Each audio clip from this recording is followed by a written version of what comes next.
Guys, so a ton of you wanted to know how I upcycled two sweatshirts into this Yuji inspired one. I will do my best to explain it. I don't have a ton of clips from the making process, but we're gonna try. Here we go. So it's pretty much the same process as my Yuta inspired top, which is a tutorial for that up right now. If you want to go check that out and hear me go a little bit more in depth about this little fake crossover bit right over here.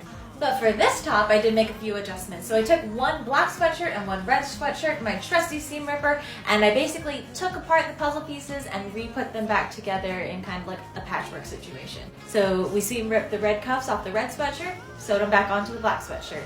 And we did the same for the collar, although I did make a slight adjustment to this cowl neckline. So to extend this cowl neckline downward, I started off by cutting out a little panel out of the body of the red sweatshirt. So you should have a little tube that you cut out from the body portion of the red sweatshirt. You're going to take your hood, sandwich it like so, and then you're going to sew this seam right over here. That way when you turn it right side out, you should have a nice clean seam that lands right at your neck. I also made sure that I sewed this on slightly askew and made sure that this hoodie was kind of off center. That way it landed like this and looks a little bit more like Yuji's top.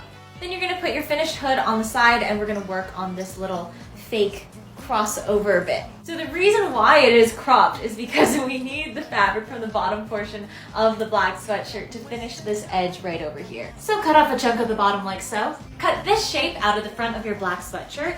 Then you're going to take a piece of that black sweatshirt that you just cropped off, and then to the side that gets crossed over, you are going to line that side right sides together, like so.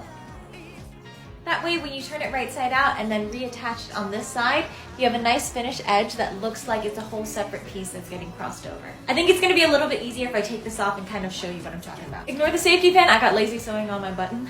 But here is the sweatshirt turned inside out. So as you can see, we have this extra panel right over here, which was the panel that we cropped off from the bottom part. And the reason we did this is so that when we turn our sweatshirt right side out, as you can see, it looks like that nice finished edge. You're going to then do a top stitch over this part just to make sure that this corner is nice and sharp. Then once you've got that all finished, you're going to take this front panel, put it back to where it was before, and then I just did a little bit of a blind stitch right over here so you can't see it. I blind stitched the puzzle pieces back together. So you're basically reattaching where you cut before, just now you have this nice finished edge. Then you just sew on the hood, hem the bottom, and you're done. You're Yuji, and I hope you guys enjoyed this tutorial. Let me know if you have any questions.